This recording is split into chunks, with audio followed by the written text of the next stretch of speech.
उसके साथ हमेशा आदिवासी समाज खड़ा रहा। लेकिन हमारे समाज के नेताओं ने पता नहीं क्या सोच के मनुवाद की ओर बढ़ गए, जिनके हमें पैर पड़ना पड़ रहे हैं। जो गले लगाते हैं उनके साथ खड़े नहीं हुए, जो पैर पड़वाते हैं उनके साथ खड़े हो, जिस कारण आज ये स्थिति बन गई। ये मंदिरों में जमीन लगाई हमने, क्यों लगाई?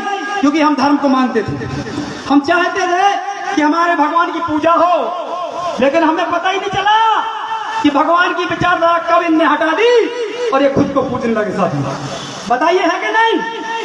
ये लोग हमारे 80 साल के बुजुर्ग, 80 साल के बुजुर्ग से अपने 5 साल के बच्चे के पैर छुआ लेते हैं। साथ में छुआते हैं कि नहीं छुआते? बताइए, गलत बोल रहा हूं क्या? आप लोग बैठे हैं, इसी मनुवादी के बच्चे ने, 5 साल के बच्चे ने भी आपके को भी पैर छुए क्या? बताइए मुझे, हाथ उठाइए, छुए क्या? यही मनुवाद है और इसमें तुम जकड़े हुए हो। और अबे आपको क्या लग रहा?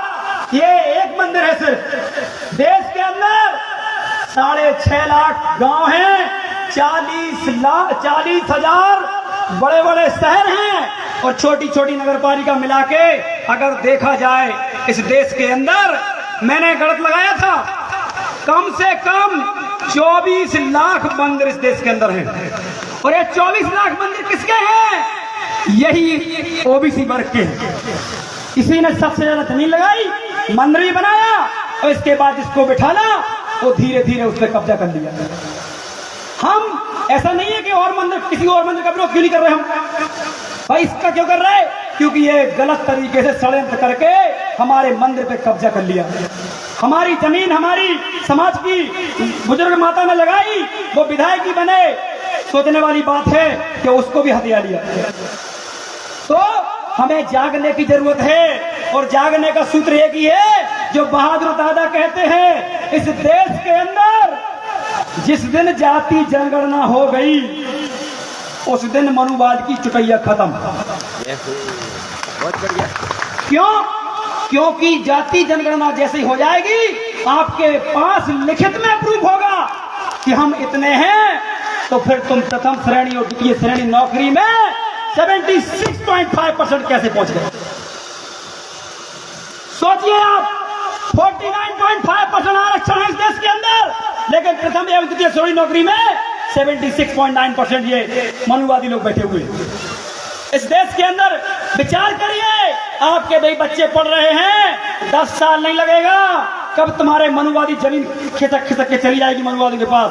पहले हमारे खेतों के पास यादव, लोधी, कुर्मी, कुशवाहा, प्रजापति, रजक, साहू और 3,743 जातियां हमारे ओबीसी वर्ग की और 3,000 एससी वर्ग की जातियों के खेत में खेत हुआ करते थे। अब हमारी मेड़ से दूसरे मनुवादियों के खेत हो गए। होगा कि नहीं होगा? बताइए क्यों हो गए? क्योंकि स्कूल जो था वो प्राइवेट कर दिया, वहां भी तुम्हारा पैसा लग रहा है। पहले चिकित्सा फ्री थी, अब वो चिकित्सा भी उन्होंने फ्री, अब वो पैसे से कर दी। तो सारी चीजें पैसे से कर दी और आपकी जमीन यहाँ बिक रही है, वहां नौकरी मिल नहीं रही। और क्या हो रहा है? आप अब गुलामी की ओर बढ़ रहे हैं।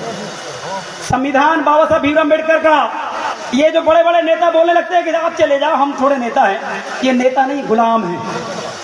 मैं बता रहा हूं आपको, इनकी औकात नहीं है हमारे समाज के साथ खड़े होने की, लेकिन वोट के लिए आ जाते हैं हमारे पास कि वोट दिलवा दो। तो इनको भी हम गुलाम कहते हैं, निकम्मा कहते हैं। हमें डर नहीं लगता, हम तो बोलते हैं शुद्ध। क्यों लगेगा डर? अरे ये क्षेत्र किसका है, यहाँ से कौन विधायक है, कौन सांसद है, और आपने जिस विधायक को जिताया, क्या आपने वोट नहीं दी? क्या वोट दी? क्या नहीं दी विधायक को? बताइए, हाथ खड़ा कीजिए, दी कि नहीं? जब वोट दी तो फिर तुम्हारी लड़ाई उसको लड़ना चाहिए कि नहीं लड़ना चाहिए? लेकिन वो नहीं लड़ेगा। क्यों? क्योंकि वो ब्राह्मण है और ब्राह्मण समाज समझता है, वो लोग समझते हैं कि हमें अधिकारों की कैसे रक्षा करना है। हमारे नेता नहीं समझते, हमारे नेता नहीं समझते। बार बार कह रहा हूं, एससी को अपना लो और आदिवासियों को अपने गले लगा लो, अगर वाकई आपको आने वाले समय में राजा बनना है। किसी को मत करो, मैं कह रहा हूं, आदिवासियों को गले लगा लो, आपको मैं बता रहा हूं, नहीं तो कहीं के नहीं बचोगे। लोधी, कुर्मी, कुशवाहा, प्रजापति, रजक, साहू, 3040 जातियां इस देश के अंदर। अगर आदिवासियों को नहीं अपनाए तो तुम मिट जाओगे, तुम्हारा पता भी नहीं चलेगा 10 से 15 साल के अंदर। किसी लायक नहीं बचोगे, क्योंकि आदिवासी अभी भी अपनी संस्कृति बचाए हुए अपने महापुरुषों के आधार पर चलता है, और तुम्हारा पता ही नहीं है कि तुम्हारा क्या बैकग्राउंड है, क्या करना है, कब। कोई त्योहार नहीं तुम्हारा, उनके सारे त्योहार, उनका सारा सब कुछ उनके लिए चंदा, और तुम्हारी जमीन भी अब जा रही है तो भी कुछ भी नहीं उखाड़ पा रहे हो। इसलिए हमको समझना होगा, जाति जनगणना की लड़ाई लड़ो, ये अंदर से अंदर जो